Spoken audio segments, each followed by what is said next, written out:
इसमें हड्डियां आपस में रगड़ खाना शुरू कर देती हैं जब, तो पेन होना शुरू हो जाता है। उसके साथ साथ क्या होता है कि जब ये शेप बदलनी शुरू होती है तो नी सपोर्ट की जरूरत होती है। तो वो नी सपोर्ट कैसे लगाना होता है, बड़ी बात ये है क्योंकि नी।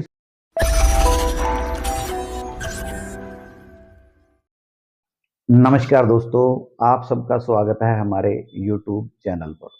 दोस्तों, आज वीडियो की शुरुआत में आप देख के समझ चुके होंगे कि मैं आज घुटने के बारे में बात करने वाला हूं। अगर दोस्तों आप चैनल पे नए हैं तो प्लीज़ चैनल को सब्सक्राइब जरूर करें और बेल आइकन जरूर दबाएं, ताकि जो इन्फॉर्मेशनल वीडियो हम लगातार YouTube चैनल पे डाल रहे हैं वो वीडियो की लिंक आपको मिले और आप उन वीडियो को देख के उसका बेनिफिट जरूर ले सकें। दोस्तों, आज जो हम बात कर रहे हैं वो हम बात कर रहे हैं नी पेन के बारे में। मोस्टली क्या होता है कि जब आदमी एज 40 या 45 में एंटर करता है तो घुटने में पेन होना शुरू हो जाता है। जो शुरुआत होती है, अगर मैं बात करूं अर्थराइटिस, टाइप ऑफ अर्थराइटिस की, तो वो उसकी एक शुरुआत होती है अर्थराइटिस की। या मैं सीधी हिंदी भाषा में आपको समझाऊं तो घुटने घिसने की भी शुरुआत होती है। तो उसके लिए क्या करना होता है या क्या करना चाहिए। एक्सरसाइज उसमें बहुत ज़्यादा बेनिफिशियल रहती हैं जो रेगुलर आदमी को करनी चाहिए। तो उससे क्या होगा, एक्सरसाइज करने से जो नी जॉइंट है जो वीक होना शुरू हो जाता है उसमें स्ट्रेंथ मिलेगी और उसमें पेन कम होता है। ये तो है फर्स्ट पार्ट। उसमें एक सेकंड पार्ट भी रहता है। सेकंड पार्ट क्या होता है कि आदमी ये समझता है कि मैं कोई पट्टी उसके ऊपर बांधूं या मैं कोई नी कैप चढ़ा के रखूं या कोई नी सपोर्ट लगाऊं, तो उसमें आदमी वो गलती करता है जो उसको नहीं पता होता कि उसको उस चीज का यूज कैसे करना है। तो आज मैं आपको यही बताऊंगा कि जो नी सपोर्ट आप डाल रहे हो उसका आपने यूज कैसे करना है और वो नी सपोर्ट आपको कैसे बेनिफिट देगा, समझाता हूं आपको। दोस्तों, ये है नी ज्वाइंट। ये घुटने की ऊपर की हड्डी है, ये नीचे की हड्डी है। अब होता क्या है, ऊपर और नीचे की हड्डियां जब आप उसमें रगड़ खाने शुरू कर देती हैं तो ये जो बीच का मेनिस्कस है, या हम जिसे गरिस बोल देते हैं देसी भाषा के अंदर, वो घिसना शुरू हो जाता है। या अगर मैं बात करूं तो इसमें हड्डियां आपस में रगड़ खाना शुरू कर देती हैं जब, तो पेन होना शुरू हो जाता है। उसके साथ साथ क्या होता है कि जब ये शेप बदलनी शुरू होती है तो ये ऐसे ऐसे जो है नी ज्वाइंट है, ये ऐसे ऐसे घूमना शुरू कर देता है, क्योंकि वो जो शेप है घुटने की प्रॉपर, वो प्रॉपर शेप नहीं हो पाती, जिसकी वजह से वो ये जो शेप है वो ये लेफ्ट राइट करना शुरू कर देती है, जिसमें आपको एक अच्छे नी सपोर्ट की जरूरत होती है। क्योंकि जब आप चल रहे हो, जब आप कोई काम कर रहे हो, जब आपने खड़े होना है, तो आपको नी सपोर्ट की जरूरत होती है। तो वो नी सपोर्ट कैसे लगाना होता है, बड़ी बात यह है, क्योंकि नी सपोर्ट आप बाजार से कहीं से भी खरीद लोगे, लेकिन अगर आपको लगाने का या उसको यूज करने का पता नहीं है तो आप उससे अच्छा बेनिफिट नहीं ले पाओगे। तो दोस्तों, अभी मैं बता रहा हूं कि नी सपोर्ट आपको कैसे लगाना होता है।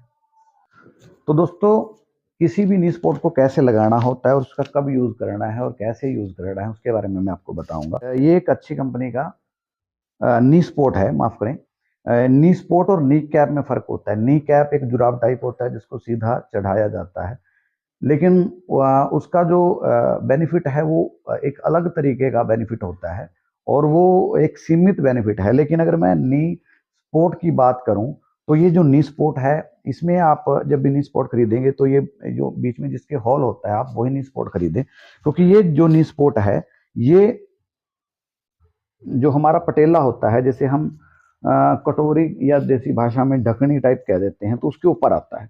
इसको आपने क्या करना है, बिल्कुल बीच में लगाएंगे आप। ऐसे ऐसे लगाने के बाद इसको आप जो नीचे का जो एरिया है उसको आप बहुत ज्यादा टाइट नहीं करेंगे, लेकिन जो ऊपर का एरिया है उसको आप फुल टाइट करेंगे। ऐसे फुल टाइट करने के बाद गगन आप बैठेंगे एक बार, जब आप मोड़ेंगे तो ये नी कैप नी स्पोर्ट है जो, ये उसको सीधा नहीं रखेगा बिल्कुल, ये इसको मोड़ने का भी काम करेगा। क्योंकि इसमें क्या है, ये जो अंदर इसके जो एंगल डली हुई हैं, ये एंगल यहाँ पे मूवमेंट करती हैं। और अगर मैं इसको सीधा करने की बात करूँ तो ये सीधा भी होगा पूरा, और अगर मुड़ने की बात करूँ तो मुड़ेगा भी। लेकिन इसमें मैं आपको एक चीज और बता दूं कि ये नी सपोर्ट आप सिर्फ उसी टाइम डालोगे जब आपने थोड़ा चलना है या कोई काम करना है। अगर आपने खाली बैठना या लेटना है तो ये नी सपोर्ट नहीं डाल के रखोगी। ये नी सपोर्ट क्या काम करेगा, मैं भी आपको समझा रहा हूं। ये जो नी सपोर्ट है ये काम करेगा कि आपके ये जो घुटने का ऊपर का वेट है और ये जो नीचे का वेट है, ये ऊपर के वेट को ये डायरेक्ट नीचे शिफ्ट करने का काम करेगा और घुटने के ऊपर बहुत कम वेट आने देगा, क्योंकि इसमें अंदर की तरफ और बाहर की तरफ ये एंगल लगे होते हैं, जो एंगल ये काम करते हैं कि जो घुटने के ऊपर, या मैं नी ज्वाइंट की बात करूं, उसके ऊपर वेट बहुत कम आने देते हैं। और जब आदमी चलेगा उसमें तो ये मूवमेंट करेगा तो ये दोनों चीज बैंड भी होंगी, और आपका घुटना भी बैंड होगा और नी सपोर्ट भी बैंड होगा, लेकिन जो वेट है वो आपके नी ज्वाइंट के ऊपर बहुत कम आएगा। तो ऐसे नी सपोर्ट, अच्छी कंपनी का नी सपोर्ट लाने के बाद आप इस तरीके से यूज कर सकते हैं। और अगर आपका शुरुआती पेन है नी का, या मैं बात करूं कि अभी शुरुआत हुई है अर्थराइटिस की, या घुटने घिसने की शुरुआत हुई है, तो उसमें आप काफी अच्छा रिलीफ ले सकते हैं। लेकिन इसमें एक चीज का आप ध्यान रखेंगे जरूर, कि अगर आपने खाली लेटना है, या खाली आपने बैठना है, या फिर आपने कोई काम नहीं करना, तो आप इसे बिल्कुल भी नहीं लगाएं। लेकिन अगर आपने कहीं ट्रैवल करना है, या आपने अब कभी चलना है, या कोई आपने काम करना है, तो आप इसे जरूर यूज कर सकते हैं। ये आपको थोड़ी हेल्प जरूर करेगा। और उसके साथ साथ एक्सरसाइज आप जरूर करें नी के लिए। नी के लिए स्टैटिक क्वाड्रिसेप्स एक्सरसाइज की वीडियो का लिंक मैं आपको डिस्क्रिप्शन में दे रहा हूं, आप वहां पे देख सकते हैं, जो आपके लिए बहुत बेनिफिशियल रहेगा। अगर आप चैनल पे नए हैं तो प्लीज चैनल को सब्सक्राइब जरूर करें। अगर आपको भी कोई क्वेरीज हैं या कोई सवाल है, तो आप कमेंट बॉक्स में आप जाके हमें कमेंट कर सकते हैं। तो मिलते हैं अगली वीडियो में, तब तक के लिए नमस्कार।